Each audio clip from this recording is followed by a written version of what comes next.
14장에서 16장까지의 말씀입니다.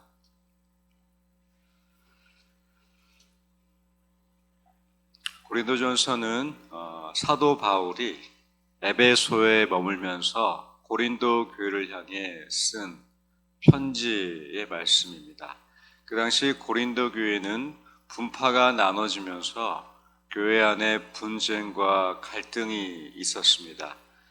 여러 신앙에 대한 문제도 그 고린도 교회를 사로잡고 있었고, 교회가 초대교회가 성장할 때 겪었던 그 성장통을 겪고 있었기 때문에 바울은 고린도 교회를 향해서 이 외부, 그러니까 선교와 복음에 대한 초점보다 교회의 질서를 중심으로 고린도 교회에 쓴 편지가 바로 고린도 전서와 후서의 말씀입니다. 특별히 고린도 전서는 1장에서 7장까지는 이 고린도 교회가 겪었던 문제, 무질서, 분쟁에 대해서 다루고 있고, 8장부터는 본격적으로 신앙의 여러 주제들을 가지고 바울이 말씀을 전하고 있습니다. 14장부터 16장까지는 사도 바울이 다뤘던 마지막 주제에 대한 말씀이 담겨져 있습니다. 14장 말씀입니다. 14장은 방언과 예언에 대한 말씀이 담겨져 있습니다. 14장 1절 함께 읽겠습니다. 사랑을 추구하며 신령한 것들을 사모하되 특별히 예언을 하려고 하라. 자, 12장부터 13장, 14장까지는 같은 한 주제로 이어지고 있습니다. 그것은 바로 은사가 아니라 사랑입니다. 12장은 은사를 다루고 있는데 각종 은사가 나오고 있습니다. 고린도 교회에 각종 은사가 가득 했었는데, 이때 바울이 얘기한 것은 은사들을 가지고 각자 이 은사들을 가지고 자랑하거나 은사들을 추구하는 것보다 더 중요한 것이 바로 12장 31절에 이렇게 기록되어 있습니다. 너희는 더욱 큰 은사를 사모하라. 그리고 13장 1절에 바로 이렇게 나옵니다. 내가 사람의 방언과 천사의 말을 할지라도 사랑이 없으면. 그리고 13장 마지막에는요, 믿음, 소망, 사랑 세 가지는 다 중요한데 가장 큰 것은 사랑이라고 얘기하죠. 그리고 14장 1절에 계속해서 사랑을 추구하며 이렇게 기록됩니다. 왜 그랬을까요? 고린도 교회에는 두 가지 큰 특징이 있었습니다. 하나는 방언을 너무나 사랑했다고 합니다. 왜 그랬을까? 그 당시에 방언은 천사의 말로 간주되었기 때문에 너도 나도 할 것 없이 방언을 하면 나는 천사의 말을 했다라는 이 영적 체험을 중요시 여겼고, 그리고 이 고린도 교회는 영적 열광주의가 있었습니다.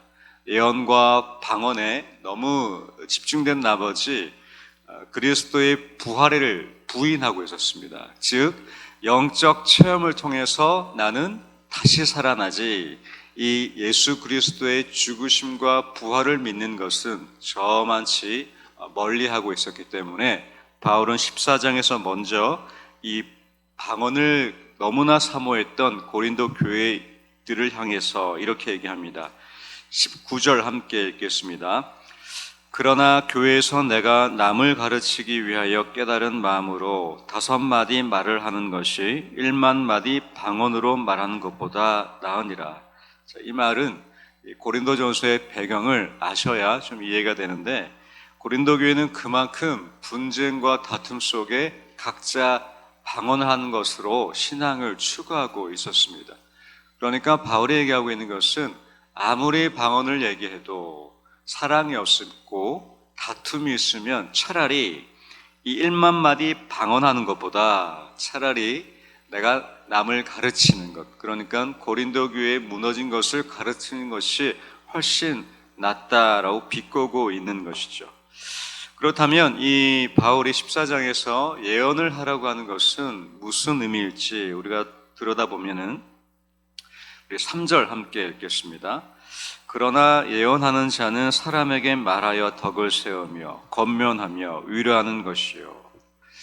자, 여러분, 예언, 하나님이 나에게 앞미를 말씀하시고 미래를 보여주시고, 자, 이것도 예언일 수 있겠죠. 그런데 바울이 말하고 있는 예언은 바로 딱 하나입니다. 사랑입니다. 사랑의 예언이었습니다. 분쟁과 다툼 속에 방언만 하고 있던 그 고린도 교회를 향해서 서로 아끼고 돌보며 위로하는 것이 예언이었습니다.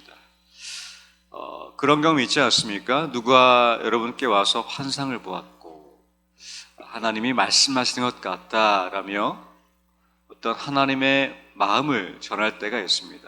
때로는 그게 훈계일 때도 있고요. 때로는 그게 경고일 때도 있고, 때로는 그게 다그치거나 당신 앞으로 이렇게 살면 이렇게 될 것이다 위협이 될 수도 있습니다. 그런데 고린도전서 14장에서 바울은 명확하게 얘기합니다. 예언의 성격은 먼저 교회를 세우는 것인데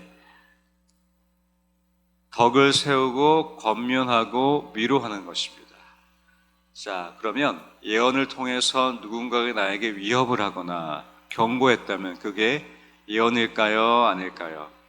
예, 예언이 아닐 수 있습니다.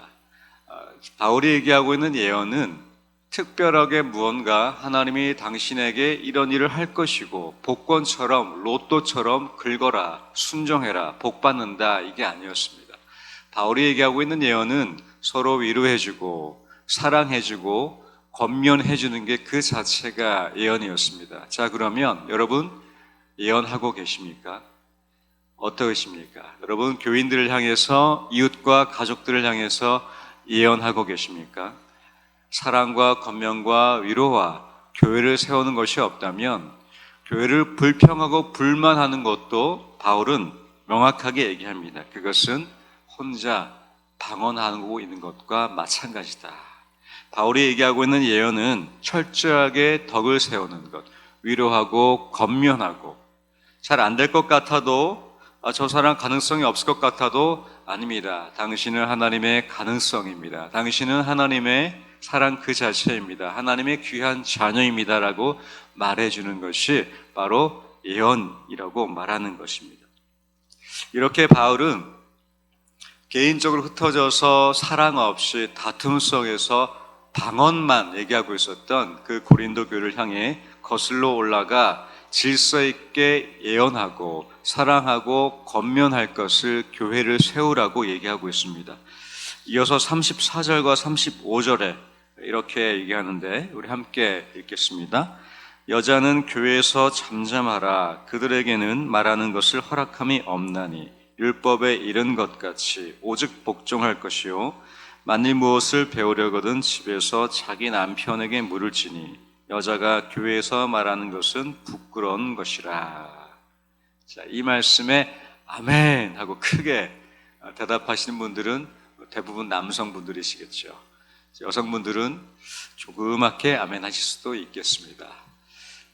고린도전서는 특별히 다른 성경보다 그 당시 역사적 배경을 더 철저하게 봐야 하는 성경입니다.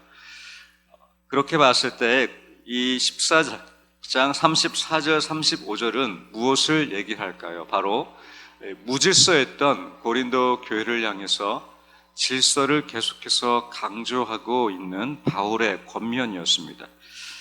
오랜 유대 사회에서는 남성 중심의 이 교회가 체계가 형성되었었고 남성 중심의 제사장 그리고 지도자 그리고 각종 서기관들을 비롯한 이 남성 중심으로 교회가 운영되고 있었습니다.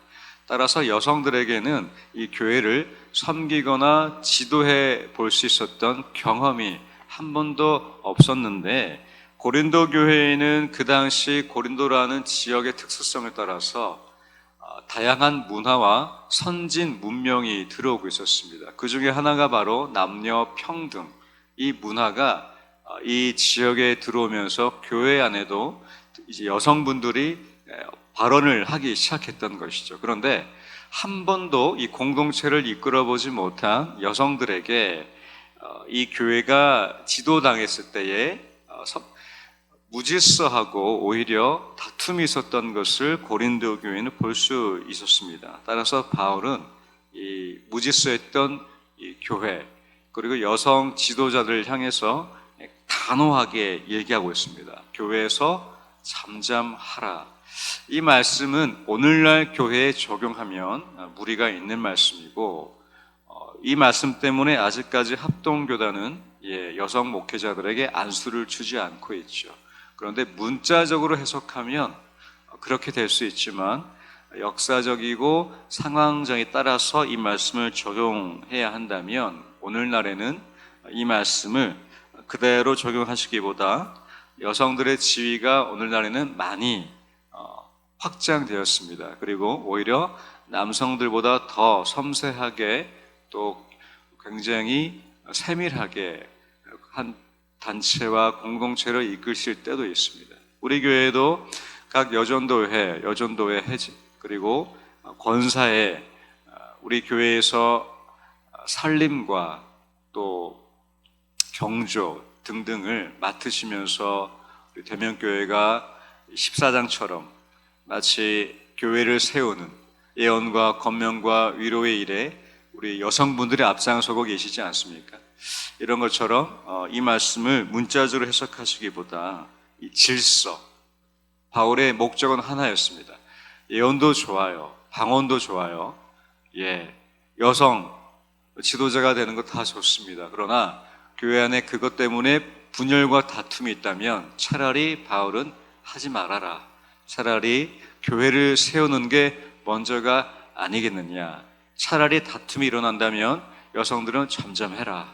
교회의 질서가 중요하다. 이것이 바로 14장입니다. 그리고 가장 큰 주제가 바로 사랑이었습니다. 사랑. 12장, 13장, 14장 가장 큰 흐름은 사랑. 고린도전서에 흐르는 가장 큰 주제도 사랑이었습니다. 수많은 은사, 수많은 재능들이 놓여 있었던 이 교회의 분열과 다툼, 사랑이 없으면 내가 천사의 말을 이 방언을 해도 사랑이 없으면 뭐라고요? 꽹가리였습니다. 시끄러운 꽹가리였습니다. 그래서 이 고린도 교회들을 향해서 얘기하고 있습니다. 서로 사랑하라. 15장입니다. 15장은 또한 이 고린도 교회가 겪고 있었던 이 부활에 대한 문제를 바울은 보게 되었고, 그래서 15장에서 부활에 대해서 그리스도의 부활, 죽은 사람의 부활, 그리고 몸의 부활에 대해서 얘기하고 있습니다. 당시에 영적 열광주의가 있었습니다. 뜨겁게 기도했습니다.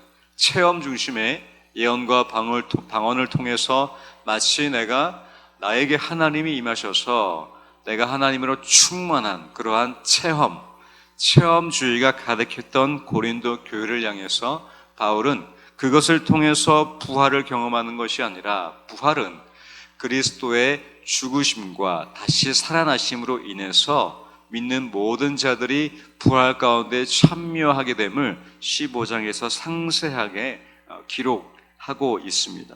그리고 이것은 결국 15장 마지막 말씀 58절 우리 함께 읽겠습니다.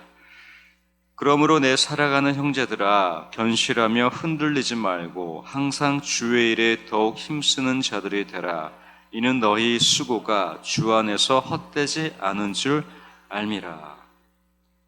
결국 부활의 모든 결론은요, 이 58절에서 귀결되고 있습니다. 그렇기 때문에 예수님이 다시 부활하셨기 때문에 우리 믿는 자가 또한 부활될 것이기 때문에, 그러므로 사랑하는 형제들아, 견실하며 흔들리지 말고 항상 주님 앞에 힘쓰기를 축복하는, 이것이 주 안에서 헛되지 않는 수고로움에 대해서 얘기하고 있습니다. 16장입니다. 16장 우리 1절 함께 읽겠습니다. 성도를 위하는 연보에 관하여는 내가 갈라디아 교회들에게 명한 것 같이 너희도 그렇게 하라. 16장 전반부는 이 예루살렘에 있었던 가난한 교회들을 향한 연보에 대해서 바울이 얘기하고 있습니다. 바울은 고린도 교회를 향해서도 예루살렘 만무는 이 가난한 교회들을 향해서 서로 헌금하여서 그들을 구제하도록 요청하고 있습니다. 갈라디아 교회들에게 명한 것 같이, 갈라디아서 말씀을 보면은 이렇게 바울이 얘기하고 있습니다. 예루살렘 가난한 교인들을 향해 연보하고, 그것은 마치 가족들에게 하는 것처럼 하라라고 이렇게 얘기하고 있습니다. 성도를 위한 연보는 바로 이런 것입니다. 서로 구제하고 필요한 곳에 우리가 헌금을 모아서 그들에게 나눠주고 그들의 가난을 우리가 채워주는 것이 바울이 말한 성도를 위한 연보가 되었습니다. 16장에서도 계속해서 바울은 이 고린도 교회를 향해서 개인의 신앙, 영적 체험 이런 것에 집중하지 말고 교회의 공동체로 함께 사랑하고 함께 가난한 자를 구제할 것을 얘기하고 있습니다. 이것은 결국 예수님이 우리 안에 십자가에서 죽으시고 부활하셨기 때문에 그 부활 신앙으로 우리가 부족한 것과 어려운 것들을 함께 견디며 이 주의 일에 항상 힘쓰는 것, 그것이 한 단어, 사랑이었습니다. 고린도전서는 사랑의 말씀입니다. 14장, 15장, 16장은 사랑으로 어떻게 실천해야 되는 우리의 신앙의 실질적인 이 실천에 대해서 얘기하고 있습니다. 이 추운 연말이 되어가고 있습니다. 오늘 저는 이 새벽 예배를 통해서 여러분이 기도하실 때 오늘 저는 누구를 사랑해야 될까요? 오늘 저는 저의 방어만 하지 않고 이 예언, 교회를 세우고 위로하고 권면하고 덕을 세우는 것을 하나님 제가 무엇을 하면 좋을까요? 하나님 제가 가난한 사람들을 향해서 연보를 할 수 있도록 나에게 주신 것을 어떻게 떼어서 나누면 좋을까요? 하나님 내 삶이 어렵고 여전히 힘들지만 주님이 죽으시고 부활하신 것 때문에 내 안에 소망이 있지 내가 방언을 말하고 영적 체험으로 나의 신앙에 이 부활을 새기기보다 그리스도의 죽으심과 부활하심 때문에 내 신앙에 이 부활의 소망이 깃들어서 이것으로 내가 흔들리지 않고 항상 주님 앞에 견고히 서게 해 주십시오라고 기도하시기를 주님의 이름으로 축원드립니다. 이제 고린도전서 14장에서 16장까지 말씀 경청하겠습니다. 주의 말씀은 내 발의 등이요 내 길의 빛이십니다. 아멘.